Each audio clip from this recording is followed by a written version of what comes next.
Star Wars Outlaws is now a game that fully leans into the ambitious vision and scope that its creators originally intended for it. This is probably the best game Ubisoft has ever made. Star Wars Outlaws is a great game. Overall, I'd say this was like a 6, 7 out of 10. I think it's fair that a lot of people are calling it kind of a 7 out of 10 style game. It definitely feels that. Ubimassive were not only trying to deliver the biggest and most beautiful Star Wars game ever made, they were also trying to respond to much of the criticism we throw at Ubisoft about how they design open world games. The game really did live up to the reputation of its inspirations. An 8 out of 10. Outlaws is a shockingly solid game. I think that Star Wars Outlaws is a really, really good game. Star Wars Outlaws is a game that is incredible to look at, but it will also make you ask, what's over there? And it will reward your curiosity if you choose to find out. I think IGN was right. It's a solid 7 out of 10 game. I loved Outlaws. As for my overall rating, I'd probably give it a solid 8 out of 10.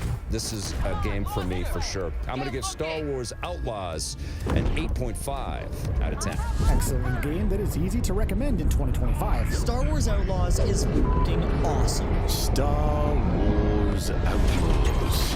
A petulant boil congealing in the more embarrassing cavities to be found in the clotted world of modern gaming. $160.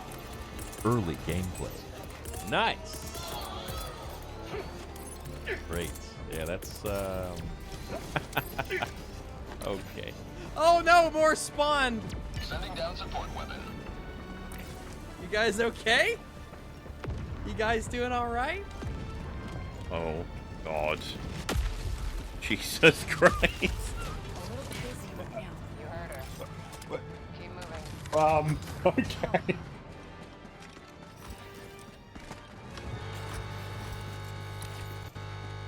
Sub-objective nearby. Your device ran into a problem and we have to immediately... My computer crashed. Oh, shoot. Excuse me? What the fuck? What are you doing up there? Ubisoft, I want my money back. Want my money back. It ain't open world. The game's unfinished. I'm flipping through walls.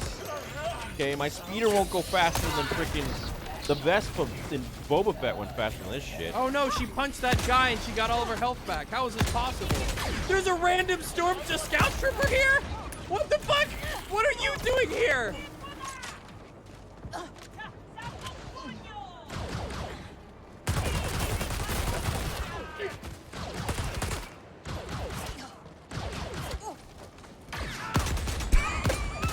The notion of sicking this rotted slab of feces on the world was threatened for years. Only in recent times did the bastards actually do it.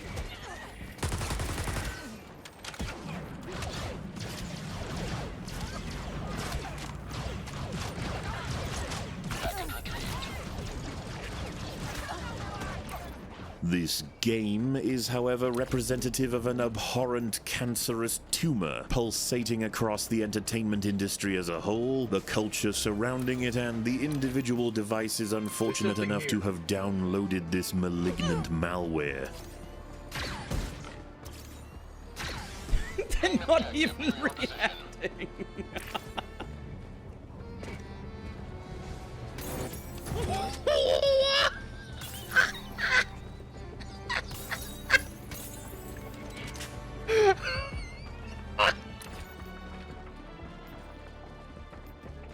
Oh. Alright, loaded the map, so that crashed the game.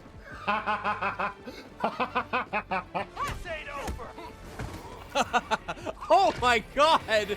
Oh good god! I punched his head into the table! Ooh.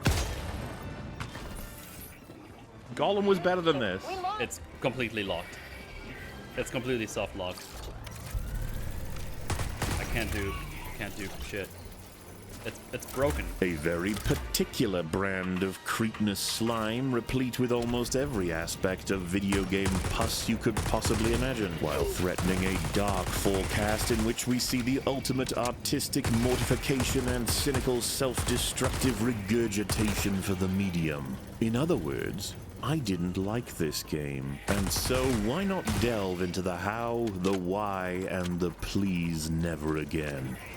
Push you out of the map. Yep. Okay, not bad. Star Wars Outlaws is an action-adventure, open-world, golem-like video game. I can just jump across from here. What? That fucking kills you? I just roll down here.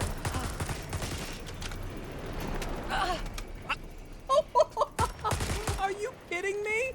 Are you actually kidding me? That kills you. Developed by Massive Entertainment, published by Ubisoft, and licensed by Lucasfilm Games. The cantankerous Disney-controlled saw slithered from the carcass of the much more beloved licensor LucasArts. The game is set between the events of The Empire Strikes Back and Return of the Jedi. You play as Kay Vess, a girl who wishes to escape her life on Canto Bight as much as her chin wishes to escape her face. You told me you could mod my speeder?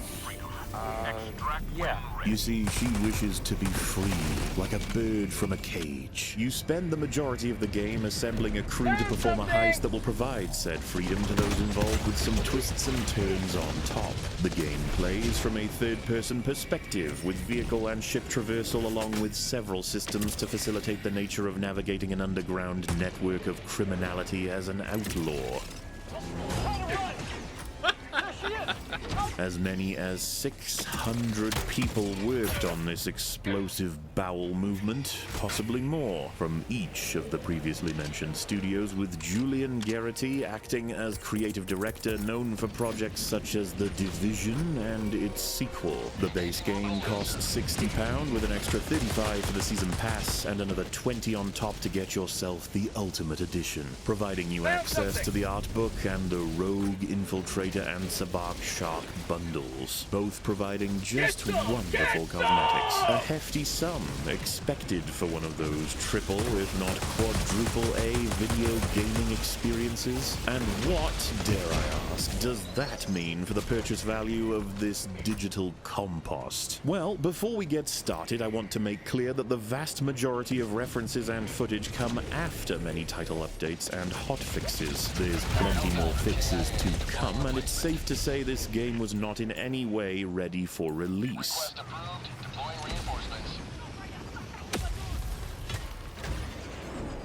Reporting to the front. What are you waiting for? With all that said, this video catalogues thoroughly why this video game failed miserably upon launch and within its first few months of life, in both its functionality and its critical acclaim. We will then discuss the absolute lack of even a supportive cult fan base late into its lifespan, due to pathetic DLCs and updates sold as rehaul fixes that couldn't repair what was obviously a disaster. From there, an accounting of the damage this did to Ubisoft, their response to this failure, their current state, and their legacy, as well as a look through the gaming industry. From the higher-ups, to the creatives, to the bought and sold critics, to the very players, and how this game is a microcosm of a greater problem, even if it's faded from memory.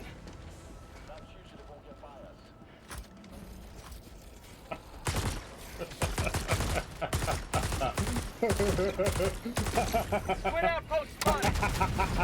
fact, I'm willing to bet that most of you forgot this thing existed, if you even knew about it to begin with. The footage and sources are provided by myself, several other YouTube playthroughs, countless interviews, reviews, both positive and negative, and many clips that have simply reached a level of virality too difficult to ignore. This will be long. I picture many of you may prefer particular sections. Timestamps have been provided that tackle individual aspects, but for those of you in for the long haul, near all footage you'll be seeing is from a playthrough pushed up to the hardest difficulty, unlocking all abilities, speeder, ship, and weapon upgrades. The entirety of the footage you will see is taken from both console and PC. We run the full gamut here at Wumbo Industries. I am now, unfortunately, something of a Star Wars Outlaws expert. So, sit back, relax, and let me walk you through a world of dilapidated digital degradation. This looks bad. Ready to liberate. Starting with the story. Set in the dangerous golden age of the underworld. This is the life of an outlaw. A life where you fight, explore, and infiltrate parts of the galaxy you never thought possible. We begin with the choice of setting and era. Apparently, Lucasfilm Games believed post-Episode 5 and pre-Episode 6 was the greatest slot to explore the underworld of Star Wars as an outlaw, because the Empire are reeling from the Rebel attack on the Death Star, and so their power is scattered and unfocused. This provides the underworld a great opportunity to spread their influence further and take advantage of a world that the Empire have limited control over. Obviously, if that were your reasoning, then you would choose post-Episode 6 when considering the original trilogy timeline. Not only because you're able to explore extremely interesting elements of Empire dispersal, control, loyalty, and general storytelling post-OT, but it would be one of the greatest opportunities in the history of the universe for the Underworld syndicates to take advantage of a power vacuum. A cynical person might think they chose to set the game right in the middle of the most critically acclaimed moments in the franchise because they actually want to leech off as much of the prestige of those very films' cultural impact as possible. I seriously doubt a game set in the sequel era was going to jazz any audience. The OT still has plenty of nostalgia to mine. They didn't want to have to deal with defining any particular storyline post-Episode 6. The world is relatively simplistic to recreate compared to the prequel-era galactic civil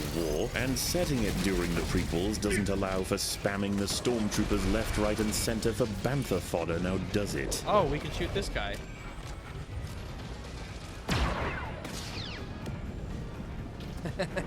This game sucks so bad. That's not to say you couldn't have had CIS or clones to blast away, and that there wasn't immense opportunity for storytelling all over the entire timeline. Hell, you could even, in theory, tell an amazing story with interesting characters explored via multi-layered and responsive mechanics in the sequel era, if you know how to make a game. This part of the job is so boring. That's the whole game, brother. Regardless, the plot begins with Kay Vess in the dregs of Canto Bight. No! At Canto Bight? No! No! No! Why do they insist we're on Canto Bight? On Cantonica? I can't believe this! Yes, that Canto Bight. No! She spends all of half an hour here until being prompted, thanks to her sticky fingers, to engage in a job that should finally provide the freedom she needs to escape this horrible life. The job goes bad, and she ends up stealing a ship to then spend the game setting up an even bigger final job with a motley crew in the hopes of truly being free at the end of the story, and miraculously she achieves that dream. Where do we go next? Anywhere we want, Andy.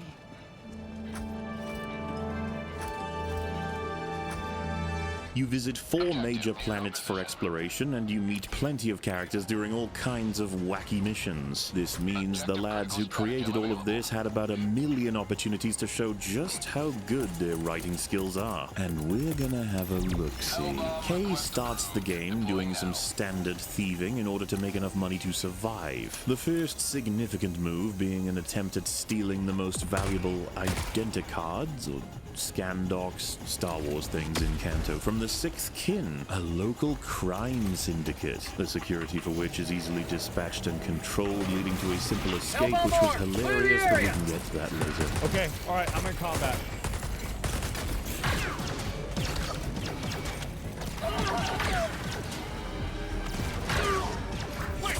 Not today! What you two think you are?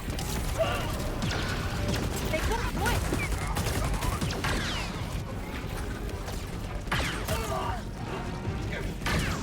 What?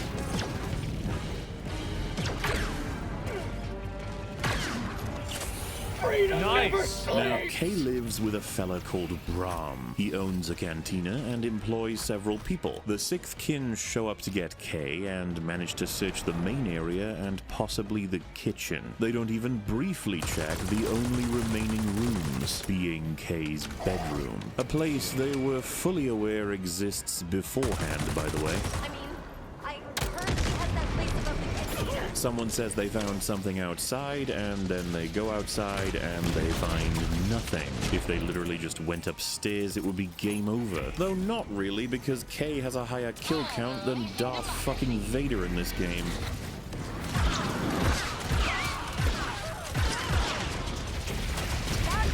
The sixth kin then opt to instead shoot a man who owns and operates a local cantina for assuming he's hiding a thief. But don't worry, he's fine. Your leg. It's nothing. Yeah, okay, I guess. The fuckers go outside and you are tasked with escaping, which involves walking out the front door since they have no one on the door and they're just standing about outside. Just brilliant. Wouldn't it be funny if they were just waiting outside the door? Oh, they are. What if one of them was facing the other way? Kay makes her way to the big heist supplied by connections Braum has as an avenue of escaping Canto Bight with a big old score. Her job is to act as the slicer in the team. You get some basic stealth, takedowns, and hacking mechanics that we can discuss later, leading you to interact with a security droid. Whoa, hi. Yeah, I think this moment might be one of the best parts to show we are dealing with writing gods. And to understand it, we have to take it slow. This is the vault that holds the most important items that belong to the leader of the most powerful syndicate, who also happens to be an ISB officer. He's filthy rich, aggressive, and technologically advanced. And you have broken into his little stronghold here on the evil gambling world for the richest bad guys in the universe. And this is one of the final stops for security in the entire system. Now, first of all, Kay didn't know this droid existed. whoa, hi. Not knowing the droid would be security to overcome is funny on its own, but fine, let's go with it. She had no idea, so what is her thieving, slicing, experienced Kay Vess response to this situation but to simply say, I need to get in. No! What are you doing? What are you doing? I need to get in.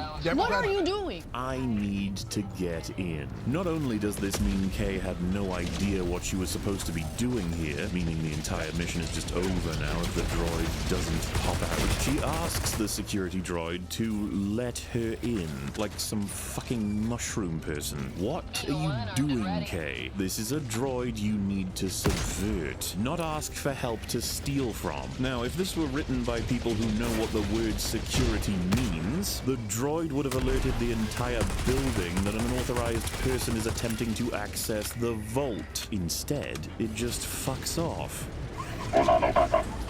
Okay, that's extremely lucky for Kay. So, what happens next? Daniel, I'm at the vault door, and there's this droid. You've met the TT-8L. Good. Password is Grandiocha. What the fuck? You knew the droid was here, and you knew the password to get through it, and you didn't tell your hacker, who is going to have to get past it to enable yourselves to get past it. You waited until she activated the droid to tell her it exists? Well, that's just fucking brilliant writing, isn't it? This or the Acolyte?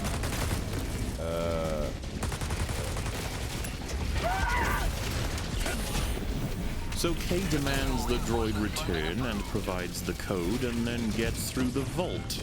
Genius. She then gets to the inner vault and is betrayed and left behind. Don't worry, we're gonna talk all about that in due time. Slero then finds her and doesn't capture Nyx, allowing Kay to engage in what can only be described as an insane escape. And I don't know How the fuck is that Gooba creature not been killed / captured? Are you kidding me? This is gonna be how she escapes, right? I fucking hate this. Cringe.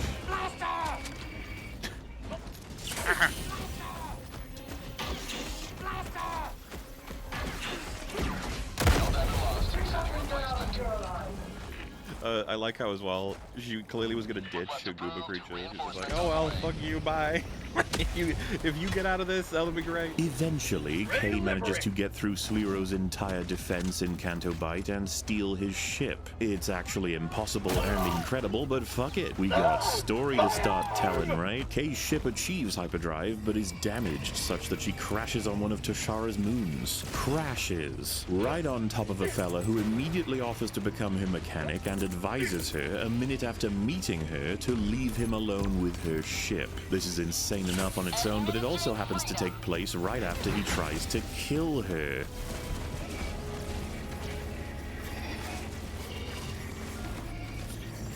Do it, kill her.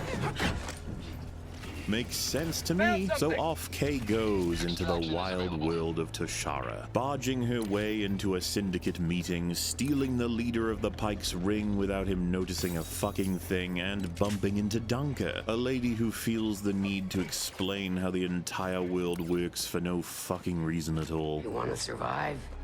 Know the players. Look there. The Pikes have the most say, thanks to Gorak. Cutthroat, political.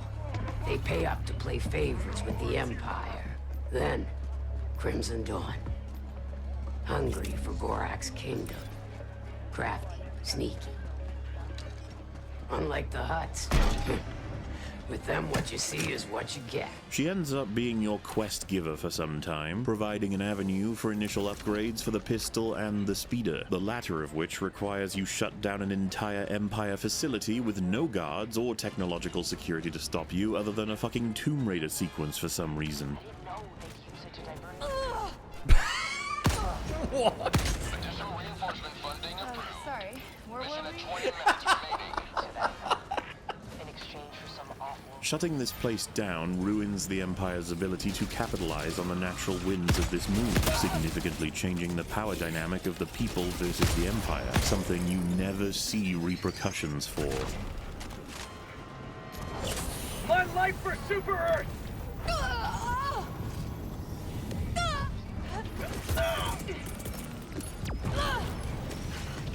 The Empire won't stop you, they won't fix this, and they won't have backlash against the locals that would benefit by boosting their respective wind farms. Why do I get the feeling?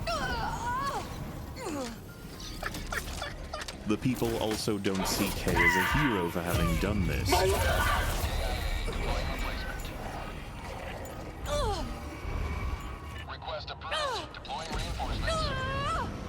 In point of fact, they have nothing to say at all. Point me to the enemy.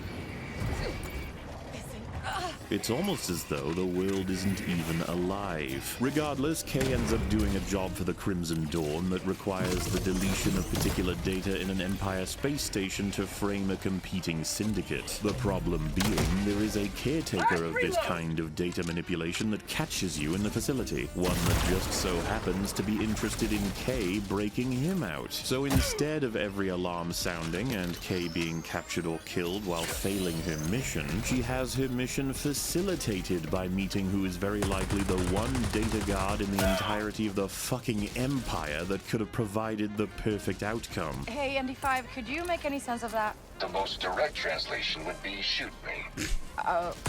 Very relatable. Once you get through a few more basic missions, understanding how things work, the story evolves and makes a significant change. Don't be mad, Kay.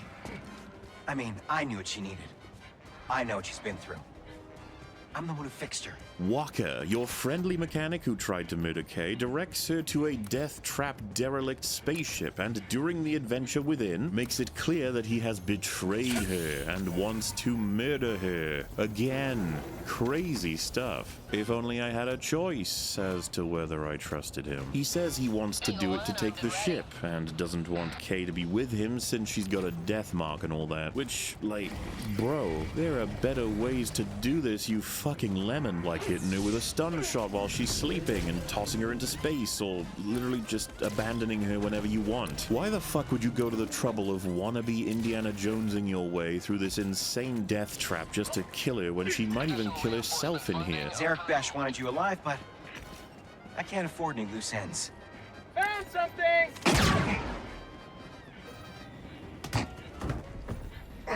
Neither can I. So he got killed by a bounty hunter who happened to turn up right when he was about to kill Kay. Dale, right?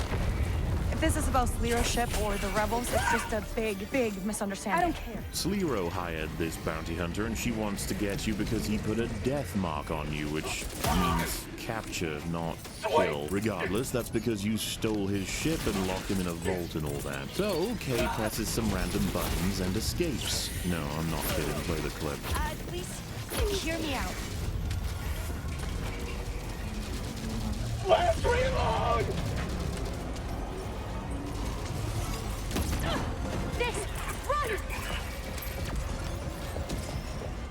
But oh no, she ends up getting trapped. And then a droid who happens to be in the right place at the right time, motivated for the right reasons, saves your ass.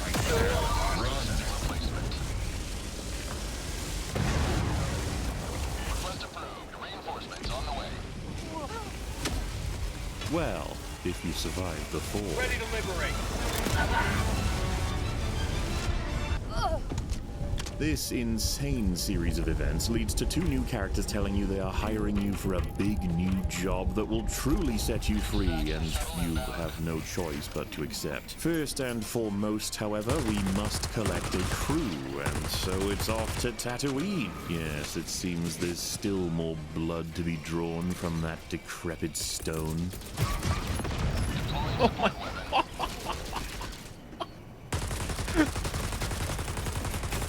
Bro's coming home from work, just like having the worst day ever. Blow him up. You see, we need a heavy, otherwise known as a person who can shoot their gun. After a crappy goose chase, you are told you have to swap this heavy's freedom for a crate dragon pearl. Once that's sorted, you find him gambling in Mos Eisley instead of simply joining the team, because that's the kind of fella Hoss is. And then this happens. One red. No. What the hell are you doing? It's yours. How the hell did this happen?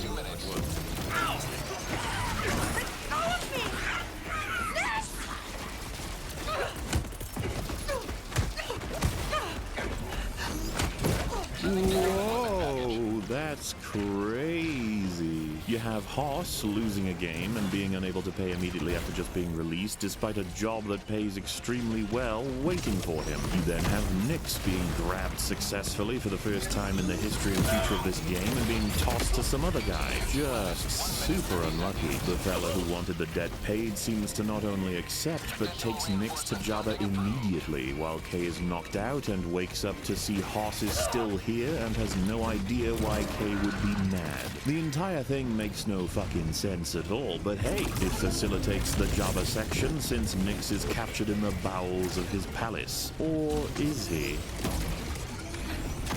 Did you see that?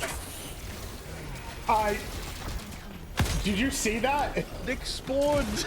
They had to despawn him, roll it back. Nyx was there. They came out to get rid of him because he was gone. They're like, oh shit, he's not supposed to be there. You saw that, right? Nyx was there and then he got despawned. Oh, man. God, you suck balls. So you reach Jabba's palace, you even see the iconic Hansworth Solomon frozen in cold goo, and you even hear Jabba's iconic laugh. Good God, just play the laugh from the movie, guys. This sounds like you recorded radioactive constipation and put an Instagram Jabba filter over it. Now, this gets particularly asinine in that Jabba has made a deal with Vale, that bounty hunter from earlier, who is also here, by the way, and she's also captured Hoss, who we last saw in the cantina for his debts to Jabba, I guess? And so, in exchange for Hoss, Vale wants pay for Slero, and Jabba says, fuck it. He drops them all in the Rancor pit.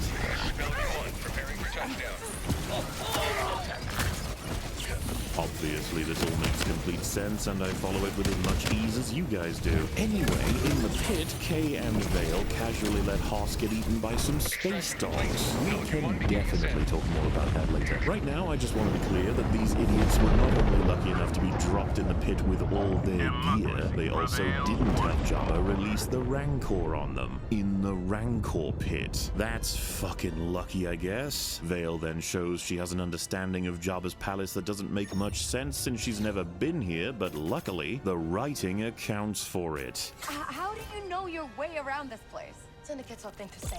You've seen one crime palace, you've seen them all. Huh, good to know. Ooh, boy, just brilliant. Moving on, Kay and Vale end up in an arena that forces them to battle the Rancor. Yes, that Rancor, the very same. However, because this game has serious issues with NPC partners, Vale then disappears off screen. She manages to escape the entire area in such a way that she can't also have you do the exact same thing. Storytelling. There's even this whole bit where Jabba's own men pour into the arena and start shooting the Rancor. I don't even know what the fuck to say. I have something you want. A better video game? Eventually, you fuck up the Rancor, the Hangar, and the men that came in. And that's on top of all the men I slaughtered on the way in before breaking in.